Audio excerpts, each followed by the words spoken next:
안녕하세요. 여러분의 출근길 파트너 라디오 동서남북 김서영입니다.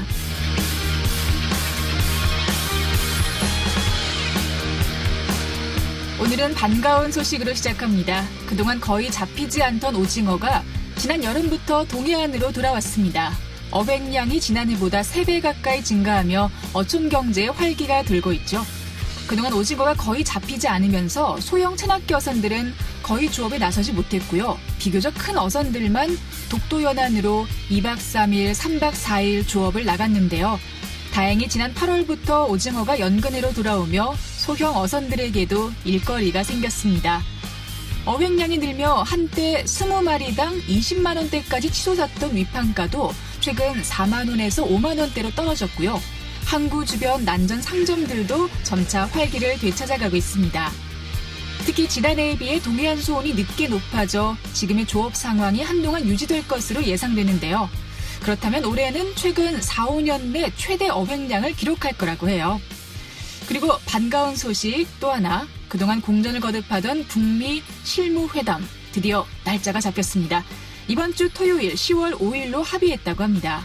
올해 안에 북미 정상회담이 가능하도록 스케줄을 준비 중이라고 하는데요. 회담에서 좋은 소식만 가득 전해지길 기대해봅니다. 10월 2일 수요일 라디오 동서남북 지금 시작합니다.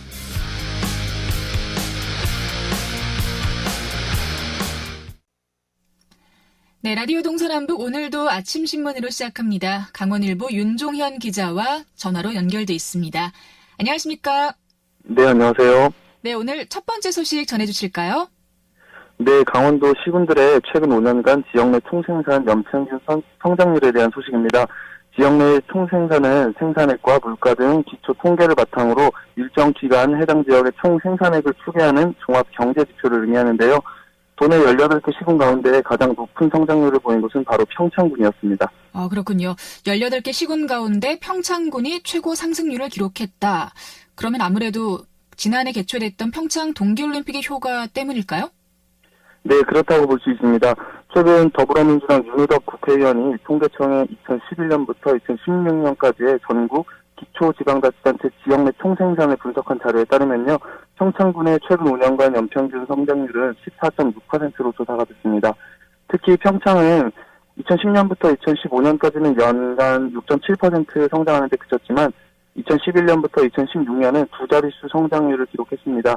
이에 대해 2011년 동계올림픽 개최지로 선정된 이후 대외 인프라 구축과 환경 개선 사업이 추진되면서 지역 내 총생산이 크게 증가했다는 분석이 나오고 있습니다. 또 같은 기간 연평균 성장률이 9.6%로 도내에서 두 번째로 높이 집계된 삼척보다도 5.0%포인트나 높아 올림픽 특수가 지역 경제 발전에 기여한 것으로 파악되고 있습니다. 네. 평창이 일단 가장 높은 성장률을 보였고, 그렇다면 그 다음 순위도 궁금하거든요. 네, 평창에 이어서 높은 상승률을 보인 지역은 어디죠? 네, 일단 도내 대도시권이 상승률 상위 대다수를 차지했습니다. 세부적으로 원주가 8.1% 올랐고 횡성이 7.6%, 강릉과 춘천은 동일한 7.2%의 상승률을 보였습니다. 이어 속초와 양양도 7.0%씩 올랐고 고성과 양구가 6.6% 등의 순서로 뒤를 이었습니다. 반면 평창올림픽의 일부 설상 종목 경기가 진행된 정선은 지역 내 총생산 연평균 성장률이 도내에서 가장 낮은 4.1%에 그쳐 상대적으로 대형 국제행사 개최 효과를 얻지 못한 것으로 나타났습니다. 또 1위인 평창과 경제 성장률 격차가 11.1%포인트에 달해 지역 간 양극화도 심각한 것으로 조사가 됐습니다. 그렇군요. 사실 우리나라 내에서도 강원도의 성장률은 조금 양극화가 있다라는 생각이 드는데 지역 내에서도 또 갈라진다는 말씀이었습니다.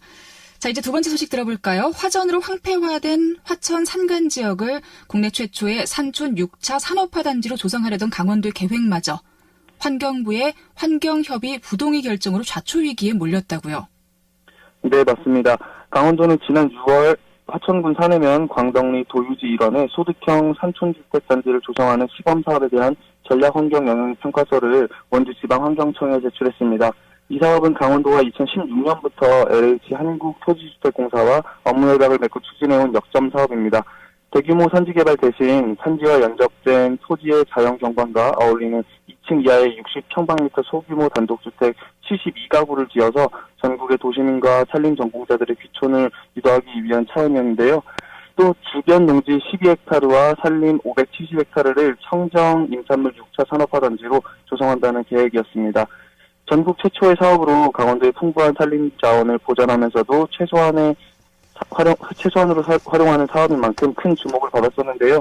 게다가 사업 대상지가 화전 경작으로 이미 훼손이 됐고 지목이 전이고 도유지임이라는 점에서 환경협의도 수월할 것으로 예상됐지만 환경부는 최근 이 사업에 대해 부동의 결정을 내렸습니다. 네, 요즘은 환경부라는 단어와 강원도라는 단어가 함께 들리면 괜히 좀 마음이 걱정이 되는 것 같아요. 이렇게 또다시 강원도 역점 사업에 환경부가 부동의 결정을 내린 근거가 있을 거 아니에요? 네, 맞습니다. 환경부가 밝힌 부동의 사유는 한북 정맥과 번암산을 중심으로 발달한 생태축의 위치, 생태 환경의 교란 훼손이 우려되고 난개발이 우려된다는 것과 해당 지역과 주변을 조사한 문헌에서 법정 보호종이 다수 서식하는 것으로 조사됐다는 것이었습니다. 네, 강원도의 반응은 어떻습니까? 네, 강원도는 이 같은 결과에 대해 부당하다는 입장을 보이고 있습니다. 우선 정확한 행정구역의 개념이 아니고 옛 지명인 한북 정맥과 사업 지역의 거리를 측정할 수 없기 때문인데요. 해석에 따라 한북 정맥의 위치가 달라진 데다 넓게 해석해도 수킬로미터 이상 떨어져 있다는 것이 그의 설명입니다. 또 현장 실태 조사가 아닌 예전 문헌의 법정 보호종이 서식했다는 부동의 사유도 강원도는 납득하지 못하고 있습니다. 게다가 강원도는 해당 문헌의 공개를 요청했으나 환경부는 이를 공개할 수 없다는 입장을 보이고 있고요. 이와 관련해 강원도 관계자는 전략 환경 영향 평가 결과 자체가 객관적이지 못하다면서 여러 차례 판단의 근거가 된 자료 출처와 설명 등을 요구했으나 답변도 듣지 못했다고 말했습니다. 네, 이렇게 환경부의 부동의로 강원도 개발 사업의 차질이 매번 빚어지고 있는데요. 원만한 해결점이 좀 빨리 마련이 됐으면 좋겠습니다. 자, 오늘 마지막 소식은요? 네, 마지막 소식은 부동산 소식인데요. 강원도 아파트 평균 매매 가격이 8개월 연속 하락하면서 또다시 연중 최저치를 갱신했다는 소식입니다. 한국감정원에 따르면 지난 9월 이 시기 도내 아파트의 평균 매매 가격은 1억 4,090만 원으로 전월에 비해 102만 원이 하락했습니다.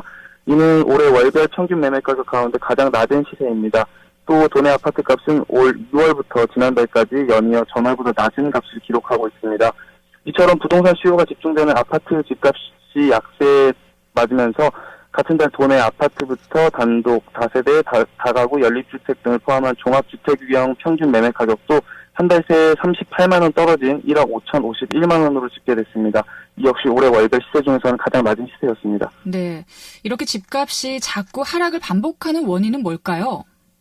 네, 지역 부동산 업계는 이 같은 집값 하락의 원인으로 수요에 비해 공급 과잉된 주택 물량과 빈집 증대 등을 꼽고 있습니다. 여기에 정부가 다음 달 민간주택 분양가 상한제 시행을 예고하면서 수도권을 중심으로 투자 심리가 위축된 점도 영향을 미쳤다고 분석했습니다. 집값 하락은 곧 도민들의 부동산 자산 가치 하락과 부동산 시장 침체로 이어지는 만큼 지방에 맞는 맞춤형 부동산 시장 정책이 마련될 것으로 보입니다.